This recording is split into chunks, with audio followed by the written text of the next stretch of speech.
De l'Assemblée nationale dafa nekk affaire bu nga xam ne du problème mu farantu mais je te dis que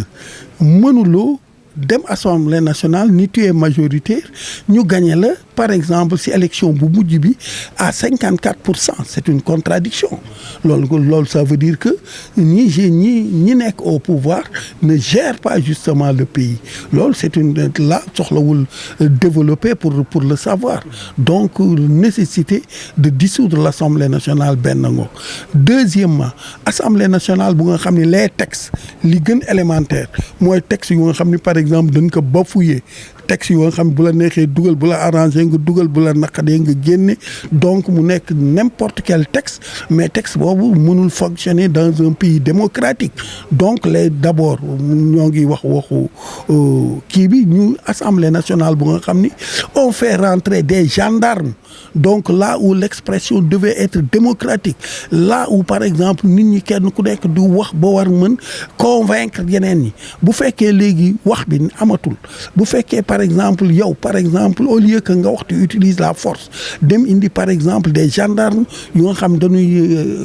jàpp gars yi génn où est l'expression démocratique mieux encore je vais citer le cas de Mimi Touré yow par exemple pour se faire une majorité nga jël kenn dindi ko et tu le remplaces alors où sont les textes de l'Assemblée pourquoi le non-respect des textes de l'Assemblée tout juste parce que yow tu te crois buur bu mi yow yaa ngi nekk par exemple à la tête de l'État lu la neex def nga jël des décisions aussi draconiennes des décisions aussi respectueuses des décisions par exemple yu nga xam ni kenn d'accord aussi yow nga ni par exemple il me faut gagner un poste à l'Assemblée nationale nga xam ni peut-être Mimi Touré était contre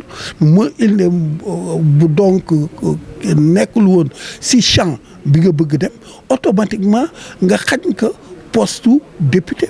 nga xañ ko poste député loolu dafa ñaaw kenn du ko sax def donc voilà plusieurs raisons yi nga xam ne par exemple dafa war tax mu tas Assemblée nationale dafa bare ba jaaduwul donc Assemblée nationale bi mënul nekk représentative mënul par exemple continuer de parler au nom du peuple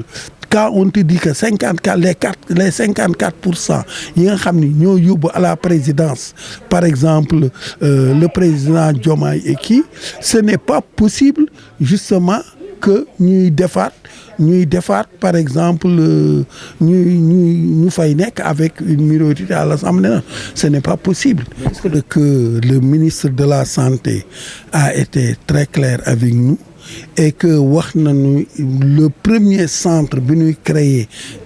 au Sénégal sous leur régime ñoo ngi ciy defee Saint-Louis et que wax nañu aussi il daanu accompagner les hémodialysés bu baax a baax et que ñoo ngi lu mu nekk lu nu gëm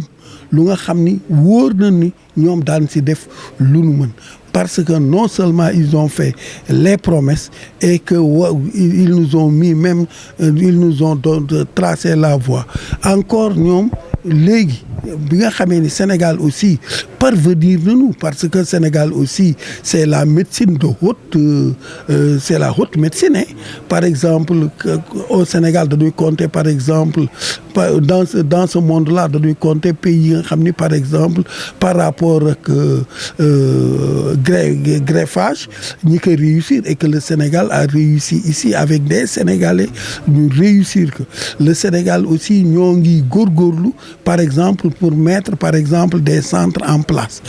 donc je dis bien que lii xeeñ daal nuru na luy neex te yaakaar nañ dana continuer parce que vraiment le nouveau gouvernement en place décidé na accompagner les hémodialysés si ay médicaments décidé na c'est pour ñoom par exemple bu ñu dee def greffage daan ko élargir décidé na aussi mettre un centre parce que les Saint-Louisiens sont extrêmement fatigués bala nga koy xam nga am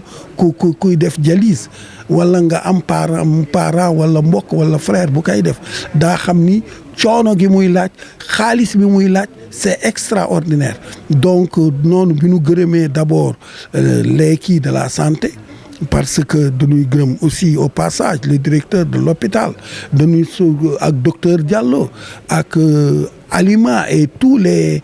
soignants yi nga xam ni par exemple je te dis guddi bëccëg suba ngoon dañuy nekk au service des malades donc ñooñu amuñu seen pay li ñuy defal malades yi je vous dis que c'est extraordinaire donc dañ leen di ñaanal rek yàlla